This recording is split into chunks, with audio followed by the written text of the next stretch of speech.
Hello student, my name is Kishan and welcome to our YouTube channel Aakash academic. जैसा कि मैंने आपको प्रीवियस वीडियो के अंदर कंज्यूमर इक्विलिब्रियम का टॉपिक क्लियर किया था और कंज्यूमर इक्विलिब्रियम के टॉपिक में बेटा दो अप्रोचेज आते हैं, एक कार्डिनल यूटिलिटी अप्रोच और एक ऑर्डिनल यूटिलिटी अप्रोच। तो पार्ट 1 में मैंने आपको कार्डिनल यूटिलिटी अप्रोच क्लियर किया था, ठीक है, और उससे हमने कंज्यूमर का इक्विलिब्रियम समझा था in case of one commodity, in case of two commodity. उसी प्रकार से आज हम, ठीक है, पार्ट सेकंड में ऑर्डिनल यूटिलिटी अप्रोच को क्लियर करेंगे और ऑर्डिनल यूटिलिटी अप्रोच के लिए हमें सीखना होगा इंडिफरेंस कर्व, यानी इंडिफरेंस कर्व से कंज्यूमर का इक्विलिब्रियम कैसे क्या होता है, डिफाइन किया जाता है। ठीक है, तो चलिए बेटा आज हम शुरू करते हैं अपना कंज्यूमर इक्विलिब्रियम का अनदर टॉपिक, पार्ट सेकंड, ठीक है, जिसे हम,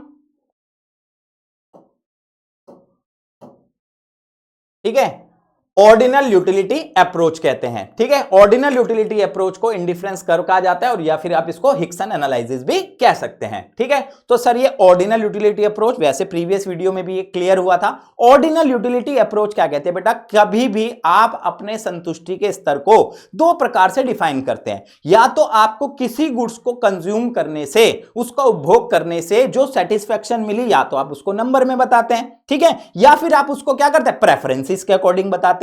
लाइक आपने, ठीक है, चॉकलेट भी खाई, आइसक्रीम भी खाई, तो आपने कहा कि सर मुझे आइसक्रीम ने चॉकलेट के अकॉर्डिंग क्या करी, ज्यादा सेटिस्फाई किया, तो मैं फर्स्ट रैंक चॉकलेट आइसक्रीम को दूंगा और सेकंड चॉकलेट को दूंगा, है ना। तो इस तरीके से भी क्या करा जाता है बेटा, अपनी सेटिस्फेक्शन को बताया जाता है। तो इस तरीके को ही, ठीक है बेटा, हम ऑर्डिनल यूटिलिटी अप्रोच कहते हैं। ठीक है, तो आज उसी पर हम बात करने वाले हैं। ठीक है, क्या है और अच्छे से डिफाइन कर लेते हैं। A consumer can rank various combination of goods and services in order of his preferences. एक कंज्यूमर क्या करता है, अपने प्रेफरेंसेस के अकॉर्डिंग बहुत सारी वस्तुओं और सेवाओं को क्या करता है बेटा, रैंक देता है, यानी कि श्रेणी देता है। ठीक है, such a method of ranking the preferences is known as ordinal utility approach. इसी प्रकार से अपनी सेटिस्फेक्शन लेवल को रैंक देने, अपनी प्रेफरेंसेस को रैंक देने का जो मेथड है उसी को ऑर्डिनल यूटिलिटी अप्रोच कहा जाता है। ठीक है, ordinal utility is the utility express in rank. और ऑर्डिनल यूटिलिटी बेटा वो यूटिलिटी होती है जिसे एक्सप्रेस यानी शो किया जाता है किसमें, रैंक्स में। ठीक है, और अच्छे से देख लें तो this approach does not use cardinal value, है ना। इस अप्रोच में हम कार्डिनल वैल्यूज को अप्लाई नहीं करेंगे। मतलब आपको किसी गुड्स ने कितना सेटिस्फाई किया, आप उसे नंबर नहीं देंगे, आप उन्हें प्रेफरेंसेस देंगे। ठीक है, लाइक 1 2 3 इस तरह नहीं होगा। Rather it make use of ordinal number like first and second, यानी कि ये फर्स्ट पर है और ये सेकंड पर है। ठीक है, तो चलिए ये तो हो गई बात ऑर्डिनल यूटिलिटी की। ठीक है, इसको क्लियर करने के लिए हमें, ठीक है, इंडिफरेंस कर्व को समझना है, क्योंकि कंज्यूमर का इक्विलिब्रियम भी होगा जो लास्ट में हम करेंगे, ठीक है, वो इंडिफरेंस कर्व से शो होगा। तो इंडिफरेंस कर्व, ठीक है, क्या होता है उस पर हम बात करेंगे। ठीक है, मीनिंग ऑफ इंडिफरेंस कर्व, ठीक है, बहुत सिंपल सी बात है। ठीक, एक कंज्यूमर के पास क्या है बेटा, कुछ स्पेसिफिक मनी है, पैसा है, ठीक है, उसको मान लेते हैं वो टू कमोडिटीज पर क्या है, खर्च करना चाहता है। फॉर एग्जांपल वो एप्पल और बनानास परचेज करना चाहता है। ठीक, अपनी मनी को स्पेंड करके उसने एप्पल और बनाना का कोई कॉम्बिनेशन क्या है, परचेज कर लिया। ठीक, अब मान लेते हैं वो अपने इस कॉम्बिनेशंस में कुछ बदलाव करना चाहता है। ठीक है, उसने कुछ बदलाव कर लिया, फॉर एग्जांपल उसने एप्पल्स को बढ़ा लिया, बनानास को कम कर दिया। ठीक है, इसी प्रकार से उस पर दूसरा भी कॉम्बिनेशन आ गया। ठीक, मान लेते हैं वो वहां भी सेटिस्फाई, या मान लो उसमें भी वो बदलाव करना चाहता है, वो कुछ एप्पल्स और बढ़ाना चाहता है, तो फिर वो बनानास को कम करेगा। तो यही कॉम्बिनेशन, इसी प्रकार के कॉम्बिनेशन जो कंज्यूमर क्या करता है बेटा, कंज्यूम करे, ठीक है, और उसे एक ग्राफ पर क्या किया जाए, एक डायग्राम के माध्यम से क्या किया जाए, शो किया जाए। तो इंडिफरेंस कर्व एक वो कर्व होता है, एक वो वक्र होता है जिसके ऑल कॉम्बिनेशन पर कंज्यूमर को क्या मिलती है बेटा, इक्वल सेटिस्फैक्शन, यानी कि चाहे वो कॉम्बिनेशन कोई भी परचेज करे उसका सेटिस्फैक्शन लेवल क्या होगा, सेम होगा। ठीक, तो चलिए डिफाइन करते हैं। An indifference curve is the graphical representation. Indifference curve, ठीक है, क्या होती है बेटा, वो ग्राफिकल रिप्रेजेंटेशन होती है शोइंग डिफरेंट कॉम्बिनेशन, जो क्या करती है, अलग अलग संयोगों को दर्शाती है। किसके, टू गुड्स के, दो वस्तुओं के, दैट गिव इक्वल यानी कि same satisfaction to the consumer, जिसके सभी कॉम्बिनेशन पर कंज्यूमर को क्या मिलेगा बेटा, इक्वल सेटिस्फैक्शन मिलेगा, यानी कि उसका संतुष्टि का जो स्तर है उसमें कोई बदलाव नहीं होगा। वो क्यों, वो अभी आपको क्लियर हो जाएगा। ठीक है, अल्टरनेटिव समझे तो indifference curve is a locus of point that show such combination of to commodities which give the consumer same satisfaction. ठीक है, यानी कि जिसपे कंज्यूमर को क्या मिल रहा है, सेम सेटिस्फैक्शन। क्लियर? तो चलिए, ये तो हुआ इंडिफरेंस कर्व। इंडिफरेंस कर्व को बनाने से पहले, ठीक है ना, क्या होती है बेटा, इसकी कुछ एजम्पशंस होती हैं, यानी कि कुछ मान्यताएं होती हैं, उन्हें हमें माइंड में क्या है, रखना होता है। ठीक, क्योंकि कभी भी कोई चीज ड्रॉ की जा रही है तो कुछ एजम्पशंस पर डिपेंड करती है। ठीक है,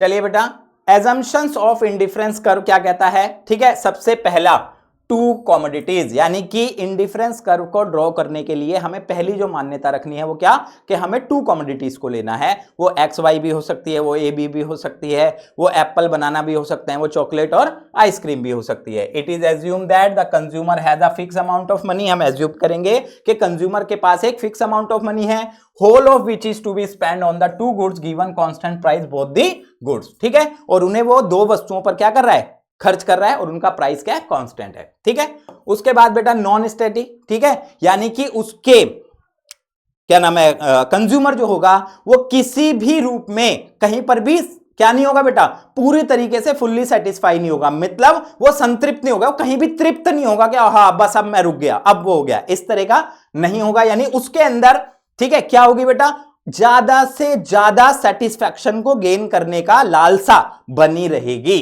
ठीक है, it is assume that the consumer has not reach the point of saturation, कहीं संतृप्त नहीं होगा। Consumer always prefer more of both commodities, ज्यादा से ज्यादा कमोडिटीज को लेना चाहेगा। He always tries to move the higher indifference curve to get higher satisfaction. वो हमेशा क्या करेगा बेटा, ज्यादा से हायर इंडिफरेंस कर्व पर पहुंचने की कोशिश करेगा। ठीक, सेकंड बेटा ऑर्डिनल यूटिलिटी, ये मैंने आपको बता ही दिया, इसमें रैंक आएगी, नंबर्स नहीं आएंगे। Second diminishing marginal rate of substitution. ठीक है, यानी कि मार्जिनल रेट ऑफ सब्स्टिट्यूशन लगातार क्या होगा, गिरेगा। तो सर ये एमआरएस क्या होता है, इसको हम आगे क्लियर करेंगे। ठीक है, वही बात कि अगर एक कंज्यूमर ने एक कॉम्बिनेशन को परचेज कर लिया, उसकी मनी क्या हो गई बेटा, स्पेंड हो गई, खर्च खत्म हो गई। ठीक, अगर वो किसी एक गुड्स को बढ़ाना चाहता है तो ऑब्वियसली बात है उसे किसी अनदर गुड्स, जो उसकी दूसरी वस्तु है, उसे क्या करना पड़ेगा, सैक्रिफाइस, क्योंकि पैसे तो है नहीं उसके पास, है ना। तो बेटा इसी को, जिसमें वो एक गुड्स को गेन करता है और दूसरे को सैक्रिफाइस करता है, इसी के रेशियो को एमआरएस कहा जाता है। ठीक है, अभी ये भी आपसे एग्जाम में पूछ लिया जाता है, इसे भी मैं बिल्कुल शेड्यूल और डायग्राम के माध्यम से क्लियर करूंगा। और पांचवी बेटा रेशनल कंज्यूमर, यानी कंज्यूमर समझदार होगा। ठीक है, the consumer is assume to be behave in rational manner और he aims to maximize his total satisfaction, और वो लगातार अपनी सेटिस्फैक्शन को ज्यादा करना चाहेगा। ठीक है बेटा, तो चलिए ये तो हुई एजम्पशंस की बात।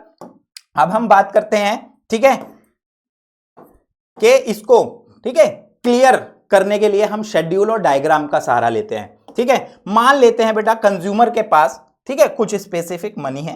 ठीक है, उस मनी को वो टू कमोडिटीज पर, दो वस्तुओं पर खर्च करना चाहता है, और वो दो वस्तुएं हम मान लेते हैं एप्पल्स और बनानास। ठीक है, ठीक, जो उसके पास मनी है, मान लेते हैं उसने एक पी कॉम्बिनेशन चूज किया जिसमें वो एप्पल की एक क्वांटिटी और बनानास की 15 क्वांटिटीज को क्या कर रहा है, कंज्यूम कर ले रहा है। ठीक है, अब क्या बात होती है कि मान लेते हैं उसका मन कर रहा है, यार नहीं एप्पल कम है, मुझे थोड़े एप्पल क्या है और चाहिए, वो एप्पल की क्वांटिटी बढ़ाना चाहता है, 1 से 2 करना चाहता है। ठीक है, कॉमन सी बात है, अगर उसके सारे पैसे खर्च हो गए थे तो, और वो एक गुड्स को बढ़ाना चाहता है, तो ऑब्वियसली बात है उसे अनदर गुड्स को क्या करना पड़ेगा बेटा, सैक्रिफाइस करना पड़ेगा। ठीक है, तो उसने 5 बनानास को सैक्रिफाइस किया, अब उसे बनानास कितने मिले परचेज कर पाएगा बेटा, 10। ठीक, इसी प्रकार वो क्या चाह रहा है, नहीं यार एक एप्पल क्या है और बढ़ जाए, तो बेसिकली बात है क्या क्या पॉसिबिलिटी है, उसे और बनाना सैक्रिफाइस करने पड़ेंगे, है ना।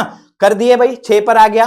ठीक, एक एप्पल और बढ़ाना चाहता है, उसे फिर बनाना सैक्रिफाइस करेंगे भाई, 3 पर आ गया। ठीक है, फिर वो 5 एप्पल चाहता है, एक और बढ़ जाए, ठीक है, फिर उसे बनाना सैक्रिफाइस करना पड़ेगा, है ना। तो यानी कि उसे एक तरीके से, जो हमने अपना एग्जाम्पल लिया P Q R S T combination क्या हो गए बेटा, प्राप्त हुए। इन्हीं पॉइंट को, इन्हीं शेड्यूल, इन्हीं कॉम्बिनेशन को अगर हम डायग्राम की फॉर्म में देखें तो मान लेते हैं बेटा एक्स एक्सिस पे हमने एप्पल्स को ले लिया, वाई एक्सिस पे हमने बनानास को ले लिया।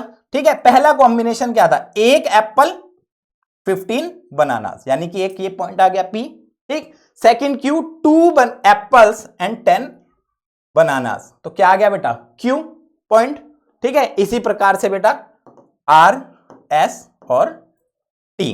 ठीक है, इन्हीं P Q R S T combination को, बिंदुओं को अगर हम क्या कर दें बेटा, मिला दें, ठीक है, तो ये जो कर्व आपको क्या हुआ, रिसीव हुआ, इसी को क्या बोला जाता है, इंडिफरेंस कर्व। क्लियर, तो ये होता है बेटा आपका इंडिफरेंस कर्व। और इंडिफरेंस कर्व की सबसे मेन बात मैंने आपको डेफिनेशन में क्या समझाई कि इंडिफरेंस कर्व के हर एक कॉम्बिनेशन पर, हर एक बिंदु पर, हर एक पॉइंट पर उसका सेटिस्फैक्शन लेवल क्या रहेगा बेटा, सेम रहेगा। ठीक है, यानी कि all combination are same satisfaction, यानी कि हर उस पर उसका संतुष्टि का जो स्तर है वो क्या रहेगा बेटा, समान। अब आपके मन में आ रहा होगा सर क्यों बेटा, अगर वो एप्पल की क्वांटिटी बढ़ा रहा है तो बेटा बनानास को सेक्रीफाइस भी तो कर रहा है, फिर अगर वो एप्पल बढ़ा रहा है फिर बनाना सेक्रीफाइस कर रहा है ना। ऐसा तो नहीं हो रहा ना कि वो केवल एप्पल को बढ़ा रहा है और बनानास को उसे सेक्रीफाइस नहीं करना पड़ रहा। अगर ऐसा होता तो उसका सेटिस्फैक्शन लेवल क्या होता बेटा, चेंज होता है ना। तो यहां पर उसका सेटिस्फैक्शन लेवल चेंज नहीं होता। ठीक है, इसी बात को आप डिफाइन कर सकते हो। In the diagram apples are measure along X axis and bananas on Y axis. All point P Q R S T are the curve show the different combination of apple and bananas. These points are joined with the help of smooth curve. इन्हीं पॉइंटों को जब आप smooth curve से मिला देंगे, known as indifference curve, IC1। ठीक है, चलिए बेटा, अब आगे बढ़ने से पहले कुछ दो बातें मैं आपको क्लियर कराऊंगा। एक होता है बेटा मोनोटोनिक प्रेफरेंसेस। तो मोनोटोनिक प्रेफरेंसेस क्या होता है, बहुत सिंपल सी बात, हमेशा कंज्यूमर ऐसा बंडल चूज करता है, यानी ऐसा कॉम्बिनेशन चूज करता है ना, जिसमें उसे ज्यादा से ज्यादा सेटिस्फैक्शन मिल रही हो, ज्यादा से ज्यादा गुड्स मिल रही हो। इसी को मोनोटोनिक प्रेफरेंस कहा जाता है। ठीक है, monotonic preferences means that a rational consumer, यानी एक समझदार उपभोक्ता always prefer more of commodity, हमेशा बेटा ज्यादा कमोडिटी को क्या है, प्रेफर करेगा, as it offer him a higher level of satisfaction. ठीक है, एग्जांपल बेटा, consider two goods apple and bananas. मान लेते हैं एप्पल और बनाना कंज्यूम किया जा रहा है। सपोज 2 डिफरेंट बंडल हैं कंज्यूमर के पास। फर्स्ट बंडल ऐसा है जिसमें वो 10 बनाना और 10 एप्पल और 10 बनाना परचेज कर रहा है, और सेकंड बंडल ऐसा है जिसमें वो 7 एप्पल और 7 बनाना परचेज कर रहा है। तो ज्यादा कमोडिटी किस में आ रही है बेटा, फर्स्ट बंडल में। इसी को बोला जाता है बेटा मोनोटोनिक प्रेफरेंस। कंज्यूमर प्रेफर और first bundle as compare to second bundle will be called monotonic preference. Clear, चलिए बेटा आगे करते हैं। अब हम बात करते हैं इंडिफरेंस मैप क्या होता है। ठीक है, इंडिफरेंस मैप हम किसे कहते हैं, ठीक है, इसको क्लियर करिए क्योंकि हम इंडिफरेंस कर्व पर आगे बढ़ने वाले हैं। ठीक है, सीधी सी बात है बेटा, एक कंज्यूमर के पास बहुत सारे ऑप्शंस होते हैं गुड्स को खरीदने के, है ना। जैसे मेरे पास अगर पैसे हैं तो भाई मैं कुछ भी, जो भी पैसे हैं मेरे पास, मैं उस पैसों से कार खरीदना चाहता हूं, तो बेटा मेरे पास नैनो भी एक ऑप्शन है, मेरे पास वैगनार भी एक ऑप्शन है, मेरे पास क्या बेटा क्रेटा खरीदने का भी ऑप्शन है, मैं फॉर्च्यूनर का भी एक ऑप्शन है, BMW का भी ऑप्शन है। तो यही बेटा ऑप्शन जो मेरे पास हैं, ठीक है, उसी को ही इंडिफरेंस कर्व कहेंगे, वही इंडिफरेंस मैप हो जाएगा। ठीक है, indifference map refers to the family of indifference curve, है ना। इंडिफरेंस मैप इंडिफरेंस कर्व की वो फैमिली होती है ना, यानी बहुत सारे इंडिफरेंस कर्व, वही मैंने जो आपको बताया उसके पास जितने ऑप्शन है, that represent consumer preferences over all the bundle of two goods. ठीक है, जो दो वस्तुओं के उन सभी प्रेफरेंसेस को क्या करेगा, शो करेगा।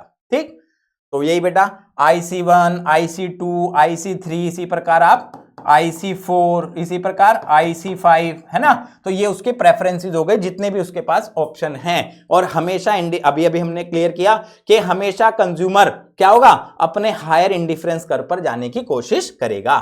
ठीक है, तो चलिए बेटा इंडिफरेंस कर्व क्लियर हुआ होगा आपको। ठीक, अभी मैंने आपको कहा था कि इंडिफरेंस कर्व जो ड्रॉ हो रहा है उसमें एक अभी वर्ड आया था, ठीक है, diminishing marginal rate of substitution, है ना, एमआरएस। तो एमआरएस क्या होता है? अभी अभी आपने शेड्यूल में पढ़ा कि कंज्यूमर एक गुड्स को बढ़ा रहा है तो उसे दूसरी गुड्स को क्या करना पड़ रहा है बेटा? सैक्रिफाइस करना पड़ रहा है, जो बिल्कुल करना पड़ेगा क्योंकि उसके पास क्या है, एक निश्चित मात्रा में ही पैसे हैं और उनको वो पहले बंडल पे खर्च कर चुका था, पहले कॉम्बिनेशन पे खर्च कर चुका था, पूरे पैसे खर्च हो गए थे।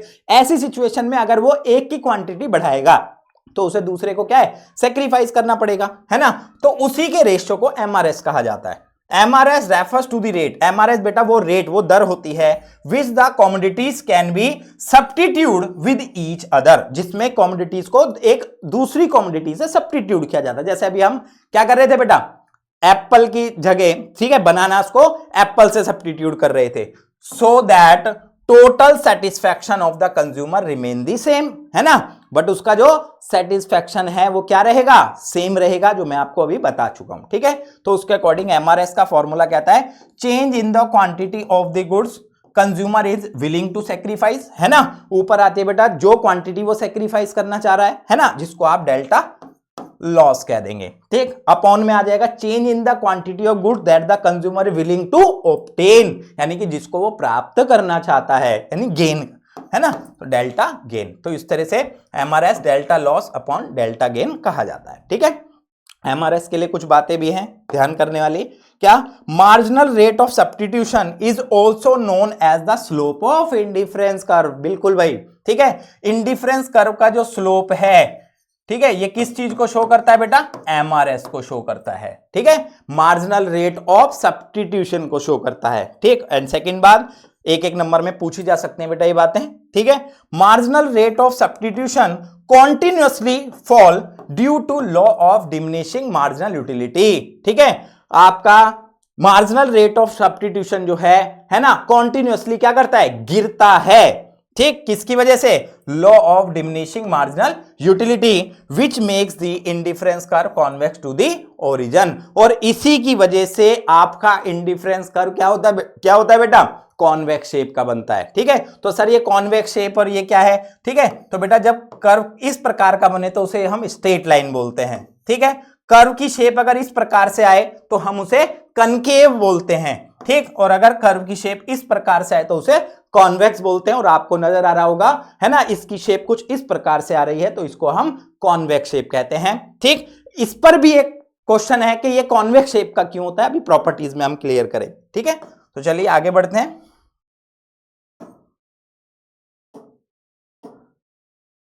इसको एमआरएस को एक, इसको भी हम एक शेड्यूलर इसके द्वारा समझते हैं, वही बेटा सेम, ठीक है। कंज्यूमर जो है एप्पल्स और बनानास को क्या कर रहा था?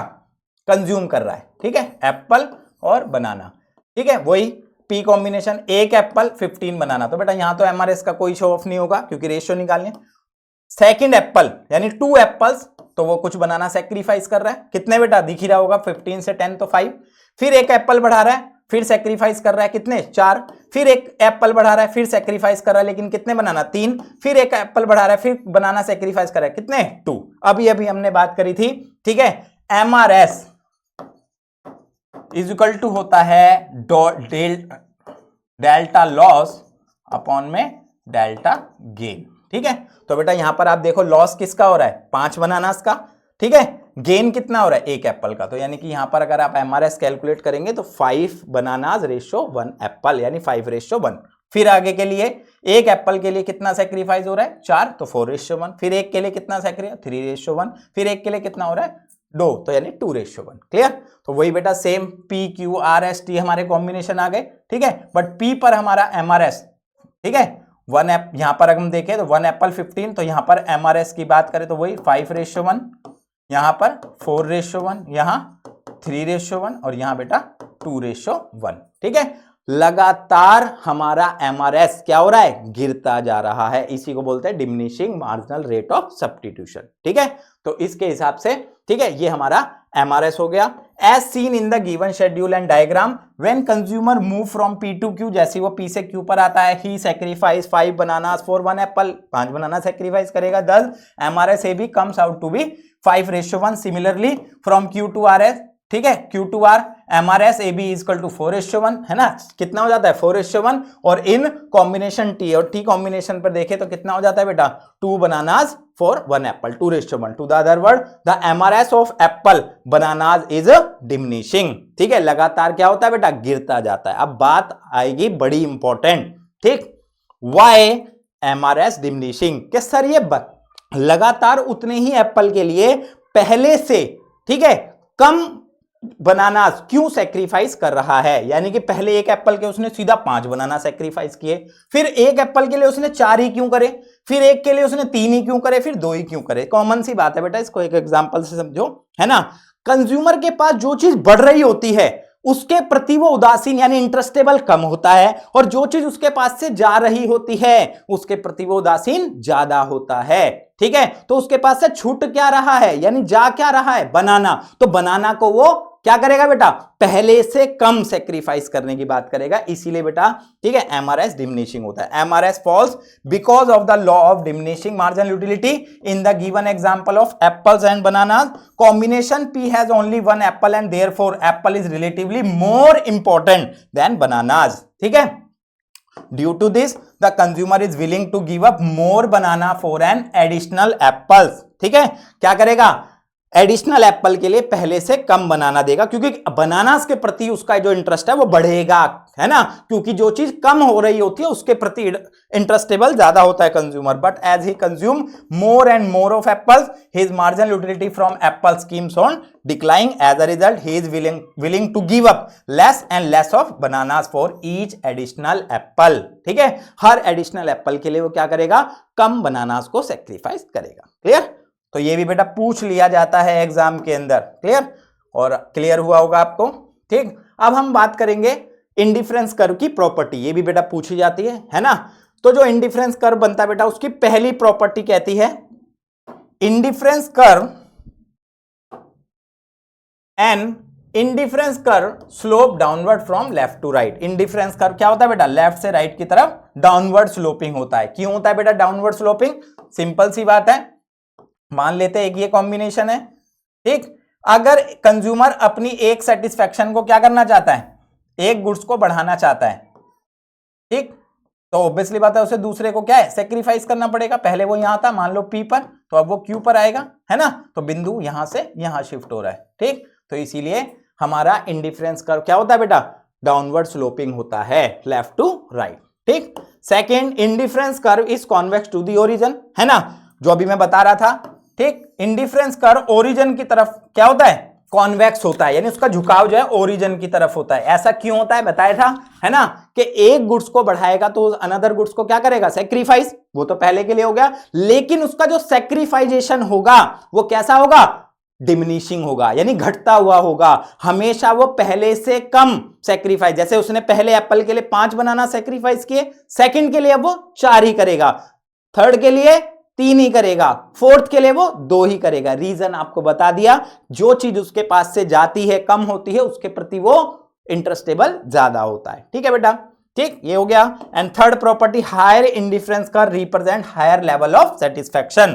ठीक है, जितना ज्यादा ऊंचा इंडिफरेंस कर्व होगा उतनी कंज्यूमर को क्या करेगा बेटा, ज्यादा सेटिस्फैक्शन देगा। ये वही वाली बात हो गई, है ना, जो अभी मैंने मोनोटोनिक प्रेफरेंस समझाया था आपको, है ना, जितना ज्यादा हमेशा एक कंज्यूमर क्या चाहता है कि भाई उसे ज्यादा से ज्यादा गुड्स क्या है हासिल हो और उसको सेटिस्फैक्शन ज्यादा से ज्यादा मिले। क्लियर, इसी प्रकार इंडिफरेंस कर्व की बेटा एक चौथी प्रॉपर्टी भी होती है, ये भी काफी इंपॉर्टेंट है।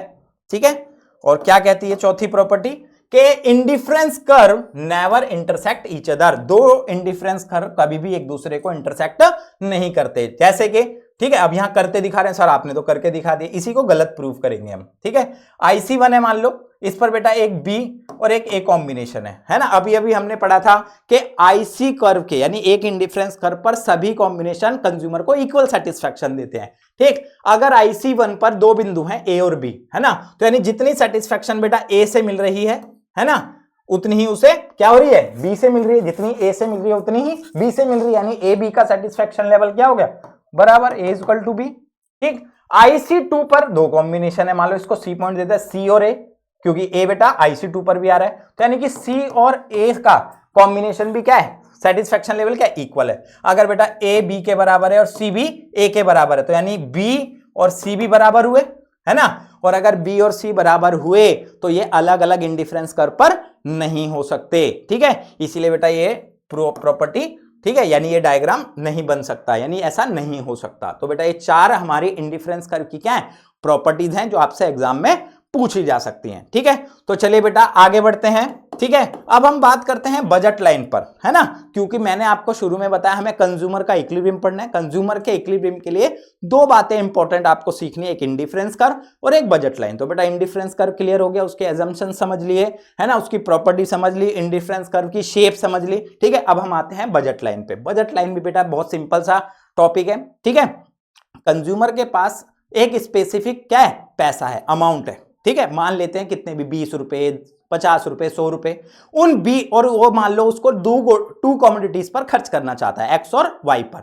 तो बेटा उन 20 रुपए में वो एक्स और वाई के, ठीक है, टोटल पूरे पैसे में जितने भी कॉम्बिनेशन क्या कर सकता है, परचेज कर सकता है। समझ लो वही क्या है बेटा, बजट लाइन के कॉम्बिनेशन है, वही बजट लाइन है, ठीक है। बट उसके टोटल इनकम क्या होनी चाहिए, खर्च होनी चाहिए, ठीक है।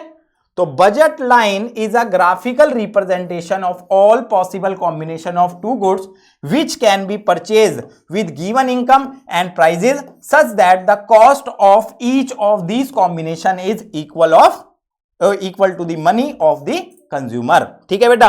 यानी कि बजट लाइन वो ग्राफिकल रिप्रेजेंटेशन है उन सभी पॉसिबल कॉम्बिनेशन के टू कमोडिटीज के जिसे वो अपनी इनकम और दिए गए कॉस्ट से क्या कर सकता है बेटा, परचेज कर सकता है, ठीक है। In other word budget line is locus of different combination of two goods which the consumer consume and which cost exactly his income, है ना।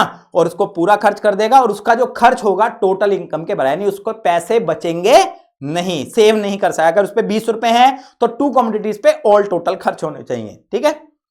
प्रॉपर्टीज ऑफ बजट लाइन क्या कहता है बेटा, budget line is a downward sloping, यानी ये भी downward sloping होगा, और budget line is a straight line, बिल्कुल एक सीधी रेखा होगी, ठीक है। इसी के साथ बजट सेट भी पूछ लेता है। बजट सेट क्या होता है, बजट सेट होता है बेटा एक कंज्यूमर के पास जेब में जितने पैसे हैं, है ना, उन पैसों में वो टू कमोडिटीज के जो भी कॉम्बिनेशन एफोर्ड कर सकता है ना, एफोर्ड कर सकता है यानी कि खरीद सकता है। अब एफोर्ड खरीदा, मेरी जेब में अगर 20 रुपए हैं तो मैं कोई 15 रुपए वाला कॉम्बिनेशन भी तो एफोर्ड कर सकता हूं, है ना। बट 15 रुपए वाला जो कॉम्बिनेशन है वो बजट सेट का कॉम्बिनेशन होगा, बजट लाइन का नहीं होगा, ठीक है।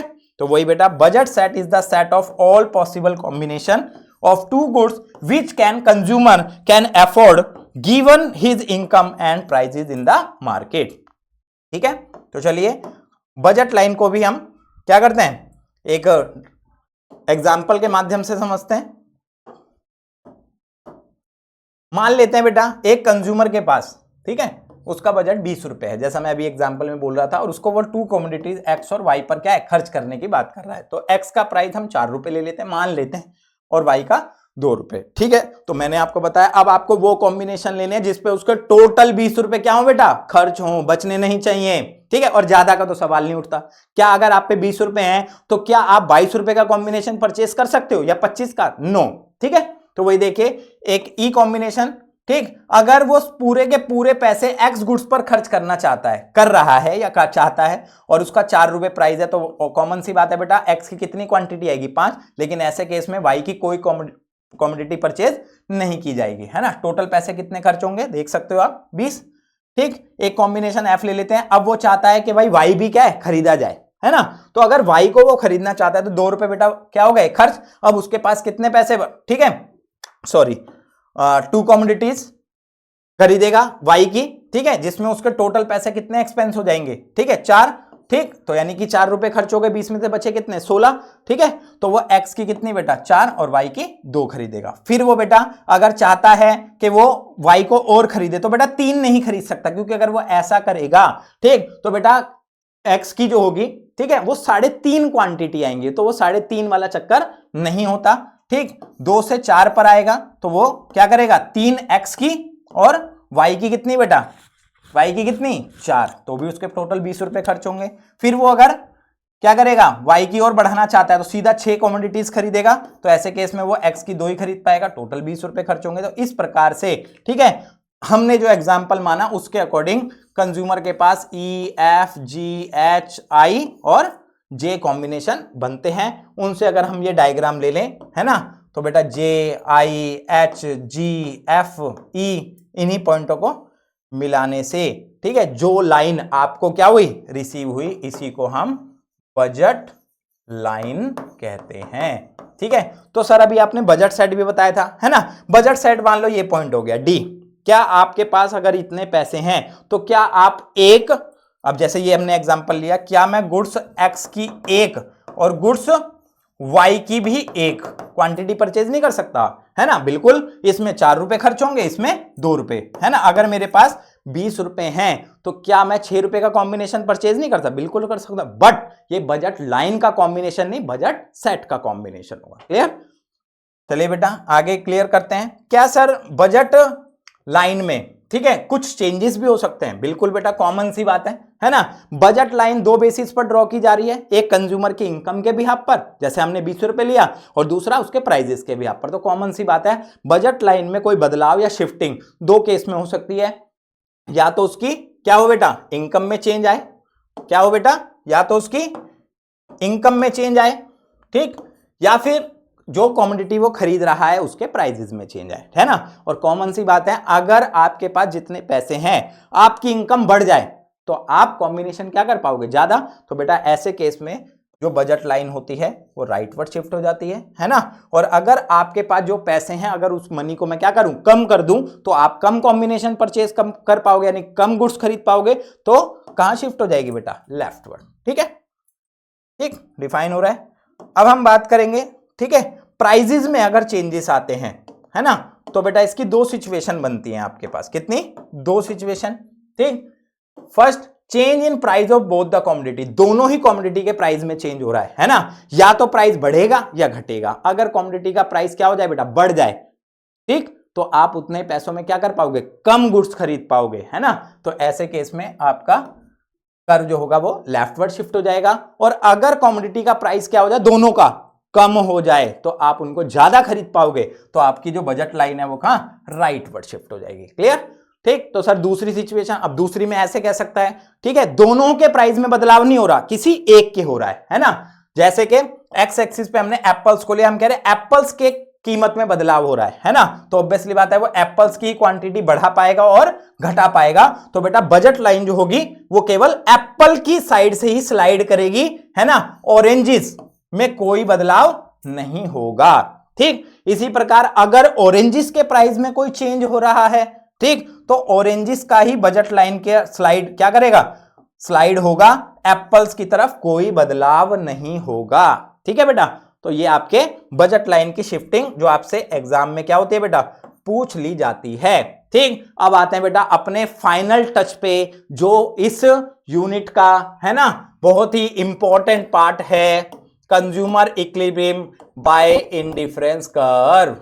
ठीक है, इंडिफरेंस कर्व को किसके द्वारा, कंज्यूमर के इक्विलिब्रियम को किसके द्वारा, इंडिफरेंस कर्व एनालाइज से समझते हैं। ठीक है, तो बेटा कंज्यूमर इक्विलिब्रियम क्या कहता है, पहले तो consumer equilibrium refers to the situation, ठीक है, उपभोक्ता का संतुलन वो अवस्था होती है in which a consumer derives maximum satisfaction, है ना, जो कंज्यूमर को ड्राइव करती है, क्या, ज्यादा से ज्यादा संतुष्टि देती है, with no intention to change it, और उसको में बदलाव की कोई इच्छा नहीं होती, and subject to given prices and is given his income. ठीक है, the point of maximum satisfaction is achieved by studying indifference map and budget line. इसको हम 2 चीजों पे, एक इंडिफरेंस कर्व से और एक बजट लाइन से क्लियर करते हैं। इसीलिए इसको क्लियर करने से पहले मैंने आपको इंडिफरेंस मैप को बताया क्या होता है, क्लियर किया, और बजट लाइन। ठीक है, तो चलिए बेटा कंज्यूमर इक्विलिब्रियम की कंडीशन क्या होती है।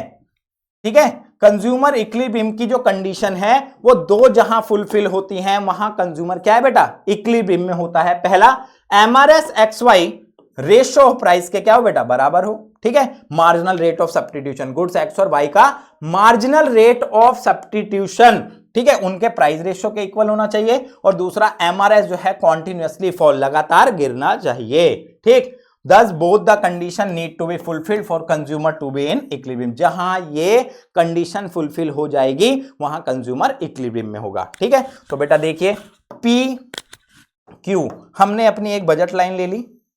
ठीक है, हमने 3 आईसी कर्व ले लिए, IC1, IC2, IC3, इसको मैं क्लियर कर चुका हूं आपको। ठीक है, तो बेटा पहली कंडीशन है ना MRX/XY प्राइस रेशियो के, ठीक है, जो अब मैं आपको बता दूं कि हमारी जो बजट लाइन होती है इसका जो स्लोप होता है, ठीक है, ये किसको बेटा, रेशियो ऑफ प्राइस को शो करता है। ठीक है, प्राइस के रेशियो को शो करता है। ठीक है, बजट लाइन 1 नंबर में पूछ सकता है। ठीक, तो हमारी जो कंडीशन अगर मैं देखूं तो PX/PY का जो इक्वल होगा, ठीक, X गुड्स और Y गुड्स का, ठीक है, प्राइस का रेशियो कहां पर बेटा, ठीक, हमारे इसको ई पॉइंट का नाम दे देना, ई पॉइंट पर फुलफिल करेगा।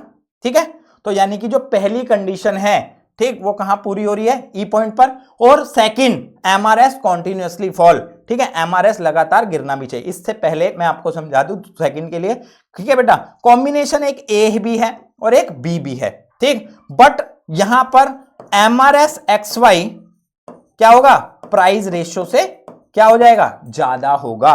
और अगर मैं नीचे की तरफ ड्राइव देखूं, क्योंकि अभी हमने पढ़ा एक इंडिफरेंस कर्व पर जैसे ही आप ऊपर की तरफ मूव करोगे आपका MRS क्या होगा, बढ़ेगा, है ना, और जैसे नीचे की तरफ ड्राइव करोगे आपका MRS क्या होगा, घटेगा। तो यानी नीचे की तरफ अगर आ गया तो B एक नीचे की तरफ पॉइंट है, तो ये बेटा वो सिचुएशन हो जाएगी, MRS/XY कम हो जाएगा किससे बेटा, प्राइस रेशियो से। ठीक है, तो यानी कि आपको मैंने बताया ये वाली जो सिचुएशन है इक्वल वाली, है ना, वो ना यहां फुलफिल हो रही है ना यहां। अब बात है ये जो डी पॉइंट बना है, ये डी हो गया उसके बजट लाइन के क्या, बाहर। नो डाउट कि डी उसको सबसे ज्यादा क्या करेगा, सेटिस्फैक्शन देगा, बट डी उसके बजट के क्या है बेटा, बाहर है, उसको डी पॉइंट को वो चाह करके भी प्राप्त नहीं कर सकता। यानी कि हमारा कंज्यूमर का जो इक्विलिब्रियम है बेटा वो कहां पर, ई पॉइंट पर क्या होगा, फुलफिल होगा। एक इस बात को आप डिफाइन कर सकते हैं।